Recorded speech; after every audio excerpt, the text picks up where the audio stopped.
ইস যা যা তাহলে এসেছো, আমি ভাবলাম আর বোধহয় আসবেই না। বা কাজকর্ম সেরে আসবো না? তাছাড়া আমি খবরই তো পেলাম দুপুরে, যোগেন গিয়ে বললো তুমি স্টেশনের প্ল্যাটফর্মে দেখা করতে বলেছো। এত জায়গা থাকতে প্ল্যাটফর্ম যে কেন তোমার মাথায় এলো জানি না বাবা। উফ, বাড়ি থেকে কম দূর। প্ল্যাটফর্মই ভালো, অনেক মালগাড়ি যাচ্ছে, দুপায়ে গিয়ে মাথাটা বাড়িয়ে দিলেই চলবে। আহা কি কথা! তা তোমার মার খবর কি? মা ভালো হয়ে গেছে, তবে বেশ গম্ভীর, কথাবার্তা বেশি বলছে না। বলছে না? না একদম বলছে না। এই পেট থেকে বোধহয় কেরাসিনের তেলের এখনো এফেক্টটা এখনো বেরোচ্ছে। তোমার বাবার খবর রাখো? শুনেছি ভালো আছে। শুধু ভালো কেন, সেই বুড়ো তো লাফ মেরে মেরে নাচছে, বগল বাজাচ্ছে। কথাগুলোকে শিখিয়ে দিয়েছে শুনি তোমার মা নিশ্চয়ই। তোমার মা যা শিখিয়েছে, আমার মা যা শিখিয়েছে, তোমার বাবা তোমাকে তার থেকেও বেশি শিখিয়েছে। আমার বাবা সম্পর্কে আমি একটা রেসপেক্ট তোমার কাছে আশা করি। নিজের শ্বশুর সম্পর্কে তোমার যেসব কথাবার্তা, বুড়ো নাকি লাফ মারছে, বগল বাজাচ্ছে, ছি ছি ছি ছি, এসব কথা কানে শোনা যায় নাকি? তোমার বাবা আমার শ্বশুর বয়ে গেছে আমার। তোমার বাবা আমার ইয়ে। আমার বাবা তোমার ইয়ে শ্বশুর নয়? না না, কখনো না। অফিসিয়ালি নয়, কিন্তু আনঅফিসিয়ালি তো বটে। মোটেই নয়, অমন লোককে আমি শ্বশুর করবোই না। একটা 70 বছরের বুড়ো দুটো ঘুমের বড়ি খেয়ে ন্যাকামি করে বাড়ি একদম মাথায় করলো, ওই লোককে আমি শ্বশুর করবো? নেভার। আমার বাবা সম্পর্কে তুমি কিন্তু যাহা বলছো, 70 বছরের বুড়ো আমার বাবা একদমই নয়। খুব মেরে গেলে 69 হবে। ন্যাকামি করার জন্য কেউ স্লিপিং ট্যাবলেট খায় না। না না, বিব্রতি হলে খায়। তোমার মাও কেরোসিন তেল খেয়েছিল, তোমার মা কুচি খুবই নয়, আর বয়সটাও 60-এর কাছাকাছি হলো। আমিও তো বলতে পারি তোমার মা ন্যাকামি করে কেরোসিন তেল খেয়েছিল। তা তুমি আমার মাকে ছেড়ে কথা বলেছো নাকি? তখন থেকে যা তা বলছো। তুমি বলনি আমার মায়ের স্টমাক থেকে এখনো কেরোসিন তেলের গন্ধ হচ্ছে? মানে সরি, আমার অন্যায় হয়েছে। আসলে আমার মাথা ঠিক নেই, কথা তিনটা যাচ্ছে।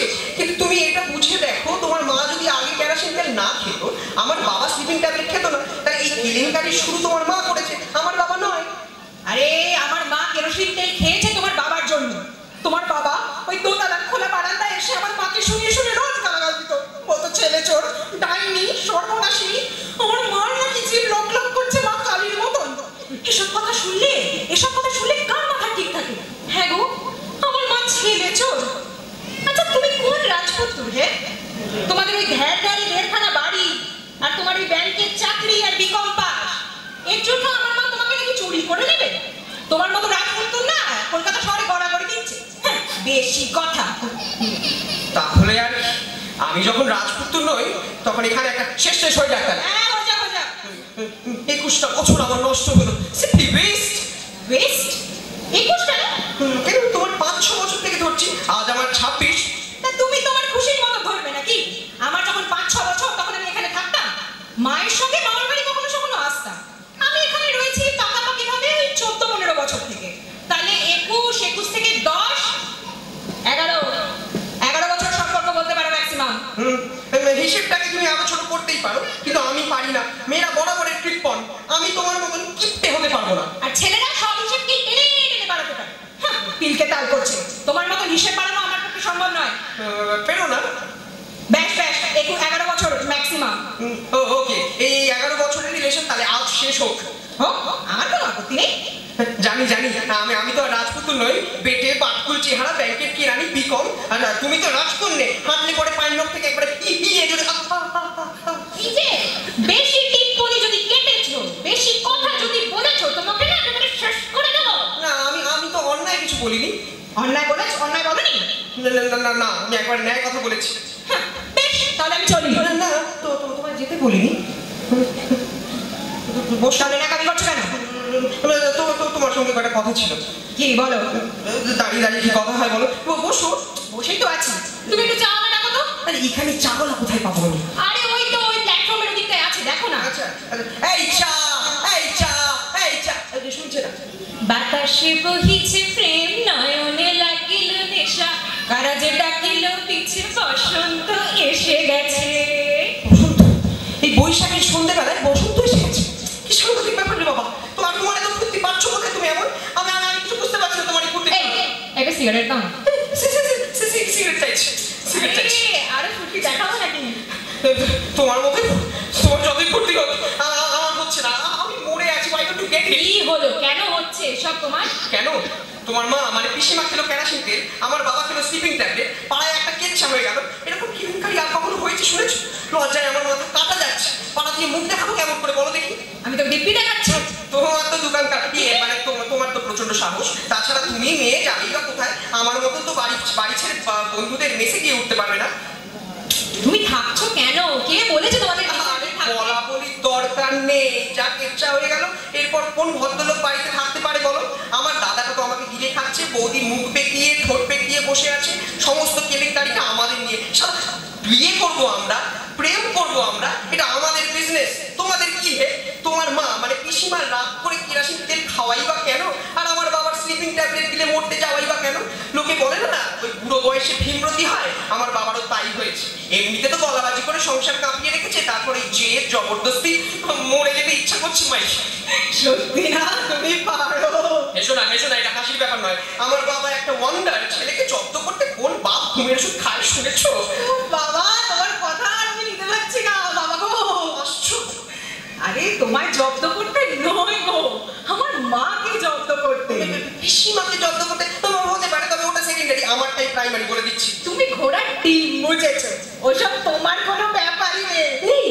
আরে না মশাই নেই, তোমার কেস যেটা নয়, মাকে নিয়ে যত ঝঞ্ঝা। মা রোজ রোজ তোমার বাবার মানে মামার, এখন মামাই বলে, পরে বাবা বলো কোন।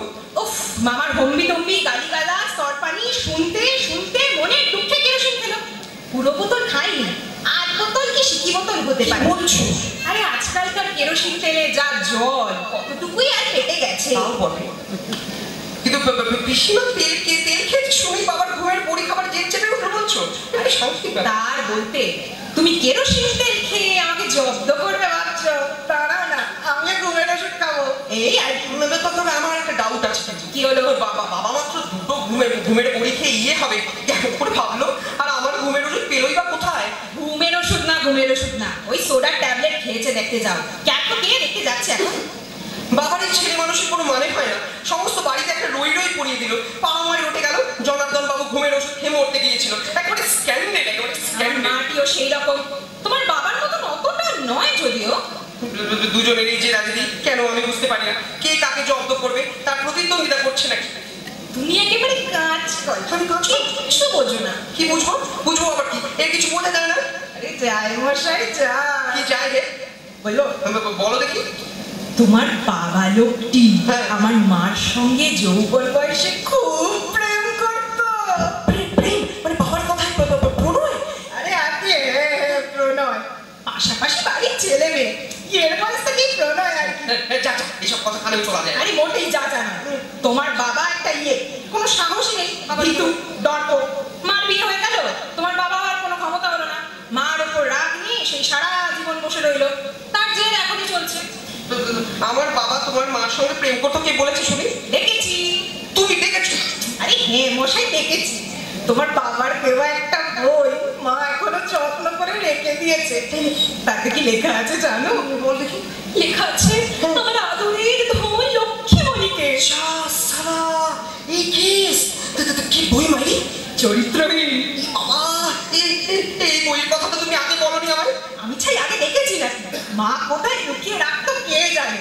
বইটা তো সেদিন দেখলাম, এই মায়ের কেরোসিন তেল আর তোমার বাবার ঘুমের ওষুধের কেসের পর। মা এখন মাথার কাছে নিয়ে সেই বইটা শুয়ে থাকে। বাবা বইয়ের নামের মতন আমার বাবারও কি চরিত্রহীন নাকি? চরিত্রহীন না মানে তেমন চরিত্রহীন নয়, ক্যারেক্টারই নেই আর কি। প্রেম করতিস তো করতিস, বিয়ে করলেই লেখা চুকে যেত। ঘোড়ার মতন বুদ্ধি তোমার। আচ্ছা তোমার বাবা আর আমার মায়ের বিয়ে হলে আমাদের কি হতো? তোমাকে যে দাদা বলতে হতো। রিয়েলি আমার কোনো সেন্স নেই, একেবারে খাজা মাথা। তুমি ঠিক বলেছো, আমাদের ব্যাপারটা অন্য, ওদের মধ্যে ওদেরই স্যাক্রিফাইসটা করা উচিত হয়েছে বলো আমাদের জন্য। যাকে তবে একটা কাজ করো, বইটি কিন্তু তুমি আমাকে দিও। তুমি কি করবে বই নিয়ে? ব্ল্যাকমেল করবো, প্রেশার দেবো তোমার আমার ব্যাপারে। বাবার এবার যদি কোনো ঝামেলা করে ওইটা আমি সোজা গিয়ে মায়ের হাতে তুলে দেবো। মা একটিবার শুধু দেখো আমার ফাদার মশাই কাকে আদরের লক্ষ্মীমণি বলতে, হতেই হবে। আমাদের আর কিছু করতে হবে না। নমস্কার। নমস্কার, অসংখ্য ধন্যবাদ।